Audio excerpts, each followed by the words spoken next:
Olá, gente! Boa noite a todos. Atrasei 2 minutos. Peço perdão pelo atraso, mas eu estava com Sabrina mamando, por isso que eu atrasei esses 2 minutinhos. Olha aí o pessoal já chegando, Sarinha, Daniel e Carlília, Vânia, Willianeide. Boa noite, boa noite. Boa noite, gente. Brenda tá chegando também. Melhor hora do dia, né, Willianeide? É a melhor hora, verdade. Tem sido muito proveitoso. Pois é, né? Eu acredito que a seminarista Carlília está elogiando minha blusa. Comprei numa loja chamada Zion Artigos Cristãos. Uma coleção maravilhosa aí de blusas. Gente, atrasei 2 minutinhos porque Sabrina estava mamando, mas estamos aqui na nossa melhor hora. Vamos então ter o nosso momento de oração para poder começarmos? Senhor Jesus, eu quero agradecer, Pai, por essa oportunidade.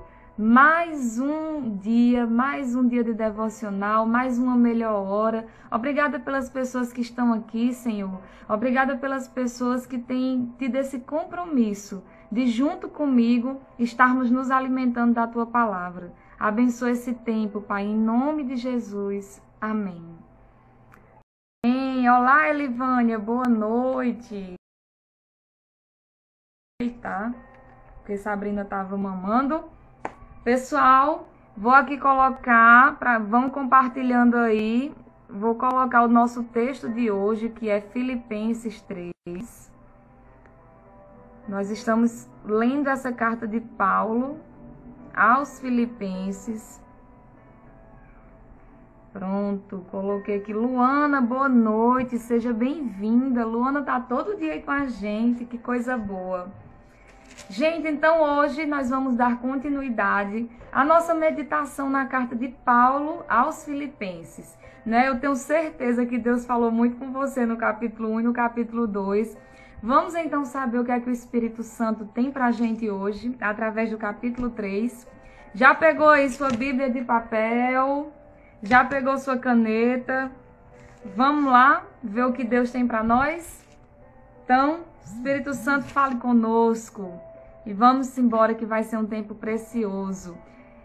Boa noite, a paz, Tiago. Seja bem-vindo, seja bem-vinda, Divânia, Tamara, que coisa boa vocês aqui. Carol também já chegou. Tamara residente agora, que orgulho, ex-aluna, que orgulho. Filipenses capítulo 3, pegue sua Bíblia de papel, pegue sua caneta e vamos começar a meditar nessa palavra, certo? Olha só o que é que diz no versículo 1, olha o versículo 1. Finalmente, meus irmãos, alegrem-se no Senhor. Olha como é que o apóstolo Paulo já começa. Alegrem-se no Senhor. Eu estou dizendo a vocês, alegrem-se no Senhor. Tá difícil a situação, o dia foi complicado, não sei o seu, mas o meu, só Jesus na causa, foi muito atribulado. Alegre-se no Senhor.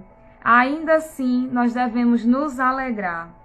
E aí ele continua, gente, dizendo: escrever-lhes de novo as mesmas coisas não é cansativo para mim. E é uma segurança para vocês. Na sua Bíbliazinha você risca, você grifa aí de novo. Porque o apóstolo Paulo, ele poderia simplesmente dizer, escrever para vocês, para mim é um prazer. Mas ele diz, escrever para vocês de novo não é cansativo, é uma segurança. Sabe o que é que isso quer dizer, gente? Para a gente aplicando no nosso dia a dia, que muitas vezes nós precisamos ouvir as mesmas coisas, ouvir aquilo que a gente já sabe pela nossa própria segurança. Geralmente o líder sabe muito bem do que eu estou dizendo. Os líderes às vezes batem na mesma tecla com o liderado, mas é por segurança. Eu já cansei, menino, olha, eu já perdi a conta de quantas vezes eu já falei sobre unidade. mas é para nossa segurança. Então o apóstolo Paulo está dizendo, não é cansativo falar as mesmas coisas não, é para a segurança de vocês. Então quando seu líder, quando vier alguém falando daquela mesma coisa que está na palavra que você já sabe, é um cuidado, é uma forma de assegurar a sua vida. E aí, gente, no versículo 2 diz, cuidado com os cães, cuidado com esses que praticam o mal, cuidado com a falsa circuncisão. Sabe quem é que os cães que ele está se referindo aqui? Antigamente os judeus eles tinham uma prática de chamar os gentios de cães. Então o apóstolo Paulo está chamando os judeus de cães. Está dizendo assim, não é só gentio não, os judeus que são cães. Eles têm praticado mal, porque eles têm falado da falsa circuncisão. E vamos entender um pouquinho mais sobre essa falsa circuncisão.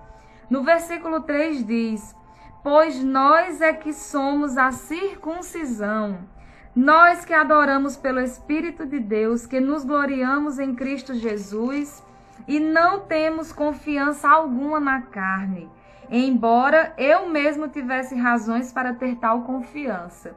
Gente, a cultura judaica era que a criança, o primogênito, né, o homem, ele deveria no 8º dia de vida fazer a circuncisão, que era o quê? O que a gente hoje conhece como a cirurgia de fimose, certo? Então era o antigo batismo, digamos assim.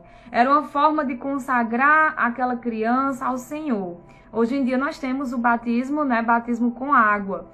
E aí o apóstolo Paulo está dizendo que os judeus, a quem ele está se referindo como cães, estão dizendo que o povo só iria ser salvo se fizesse a circuncisão.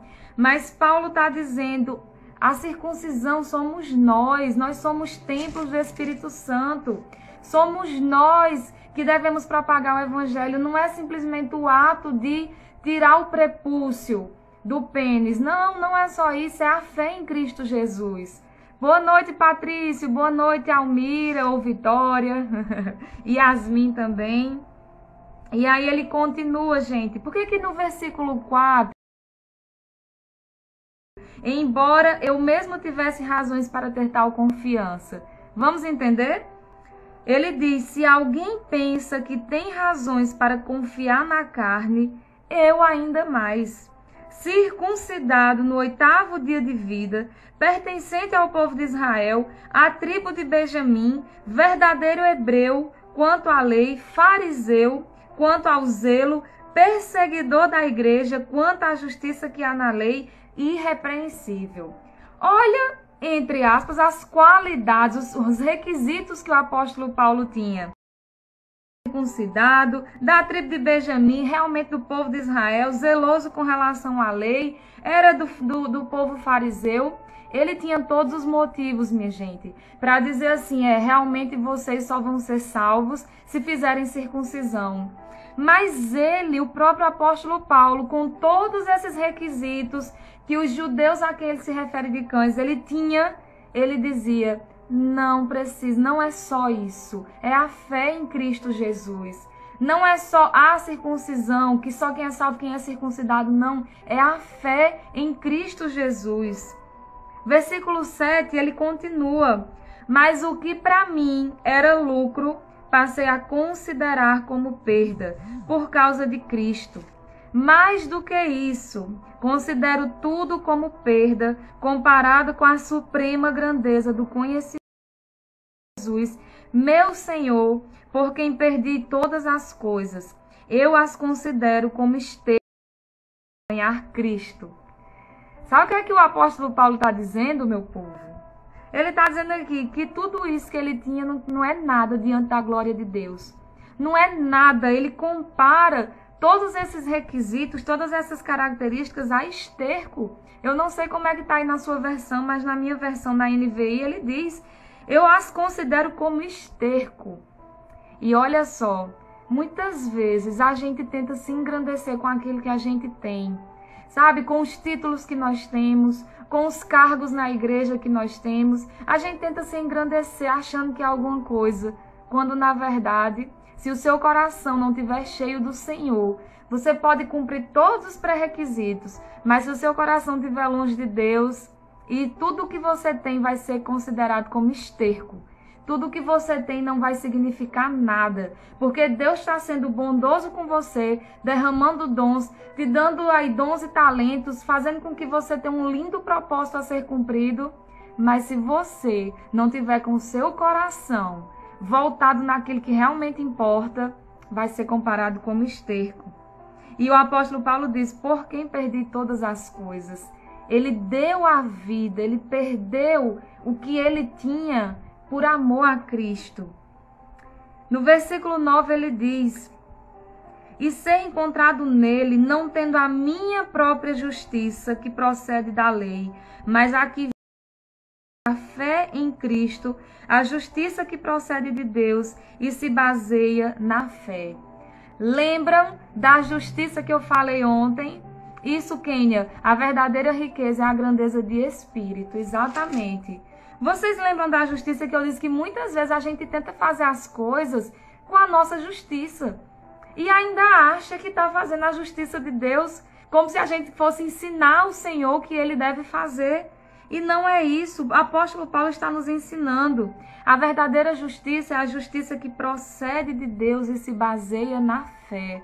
Aquela que é guiada pelo direcionamento do Espírito Santo, e não pela nossa vontade, e não pelo nosso próprio julgamento, e não porque eu acho isso certo, porque deveria ser assim, mas a justiça que procede de Deus. No versículo 10 ele diz: quero conhecer Cristo, o poder da sua ressurreição e a participação em seus sofrimentos, tornando-me como ele em sua morte, para ele, de alguma forma, alcançar a ressurreição dentre os mortos. Ei, meu povo, se o apóstolo Paulo, que foi o apóstolo Paulo, que fez o que fez, ele está dizendo que quer conhecer a Cristo, que quer participar dos sofrimentos, quanto mais nós, que ele quer, olha o desejo dele de se tornar como Cristo e de alcançar a ressurreição dentre os mortos. O apóstolo Paulo estava na perspectiva do que realmente importa, que é na perspectiva eterna. O apóstolo Paulo estava olhando para aquilo que importava, a eternidade. Ele não estava preocupado com as correntes que o prendiam. Ele não estava preocupado com a situação, com as circunstâncias, com o ambiente que ele estava. Ele estava focado na eternidade, na vida eterna, em conhecer o Senhor, em estar lá na glória. Essa era a preocupação dele. E aí ele continua com essa parte que é linda desse capítulo. Ele diz no versículo 12: não que eu já tenha obtido tudo isso ou tenha sido aperfeiçoado, mas prossigo para alcançá-lo, pois para isso também fui alcançado por Cristo Jesus.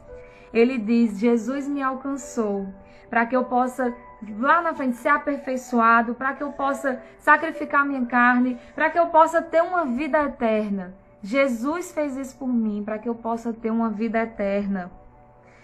Versículo 13. Irmãos, não penso que eu mesmo já o tenha alcançado, mas uma coisa faço, e aí você grifa: esquecendo-me das coisas que ficaram para trás e avançando para as que estão adiante, prossigo para o alvo, a fim de ganhar o prêmio do chamado celestial de Deus em Cristo Jesus. Chega, eu me arrepio. Esquecendo-me das coisas que ficaram para trás.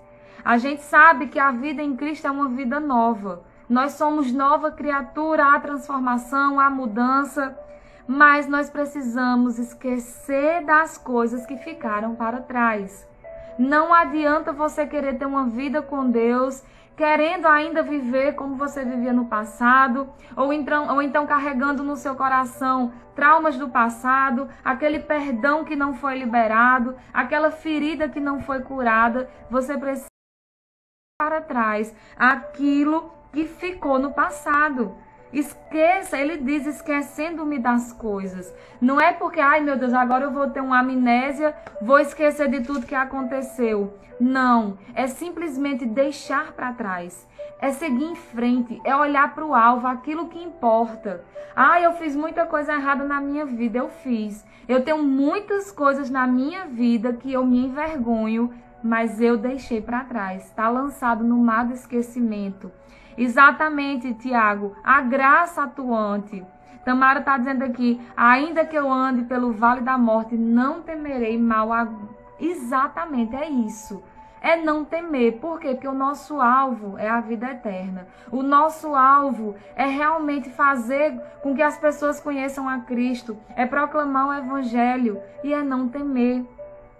E para prosseguir para o alvo, esqueça das coisas que ficaram para trás. Olhe para frente. Olhe para aquilo que Jesus tem para a sua vida. Olhe para o que Deus ainda vai fazer. Ele já está fazendo, mas Ele vai fazer muito mais.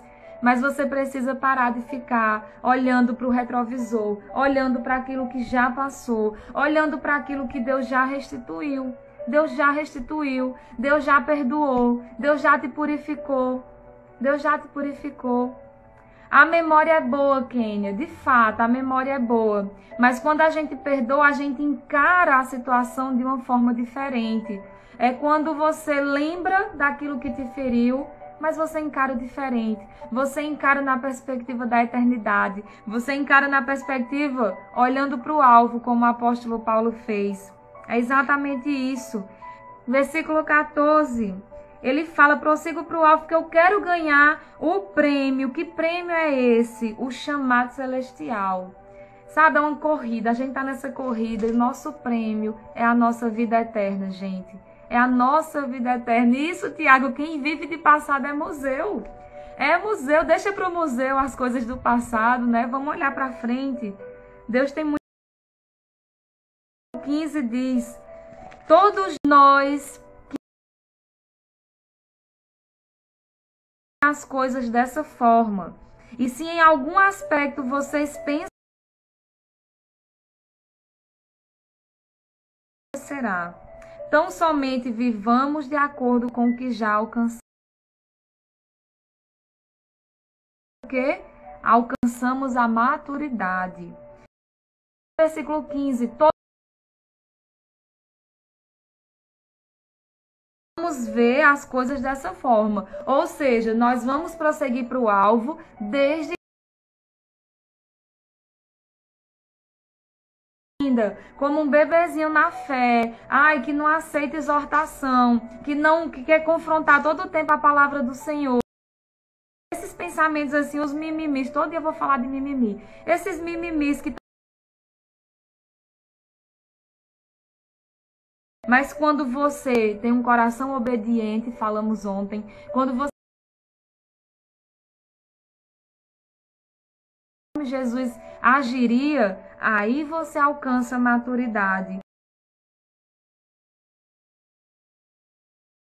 Pensa de modo diferente, Deus vai lhe esclarecer. Sabe? Faz toda a diferença. Se você hoje olha para você e vê que você está diferente, que você amadureceu, mas você agiria totalmente diferente, isso é sinal de maturidade. E como é bom nós amadurecermos. Ele está dizendo aqui, maturidade espiritual hoje é renúncia, o meu orgulho. É verdade, quando nós renunciamos à nossa carne, nós estamos amadurecendo. Bem-vindo. E ele diz, Deus é quem vai esclarecer situações que eu fico assim, meu Deus, como é que essa pessoa pensa assim, não é o que a Bíblia fala. Não é, e a pessoa que conhece a Deus, que é temente a Deus, mas Deus vai lhe esclarecer. O Espírito Santo vai agir e você bater de frente, não adianta você querer empurrar sua opinião goela abaixo. Ore, porque é Deus quem vai falar, é o Espírito Santo quem vai convencer.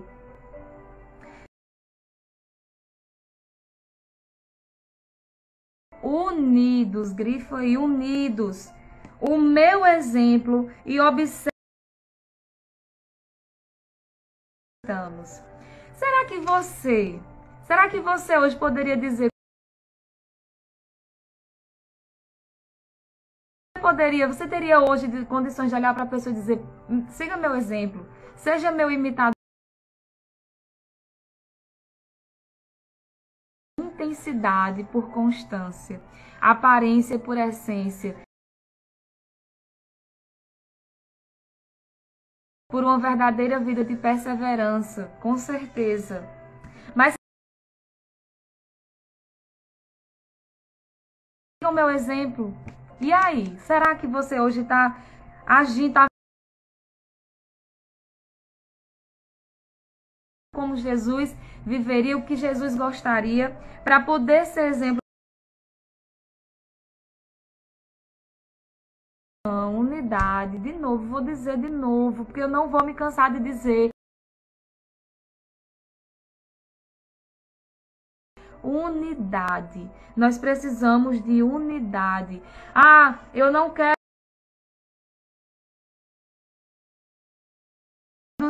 sigam unidos o meu exemplo. Então nós precisamos ser unidos pela obra mais. Isso é o que é o mais importante. Versículo 18, ele fala. Olha aí o fato de você repetir. E agora repetir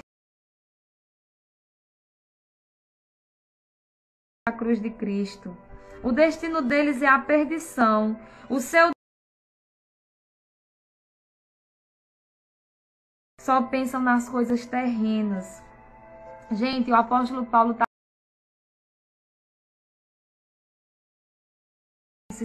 Mas ele sofre por aqueles que são inimigos da cruz de Cristo.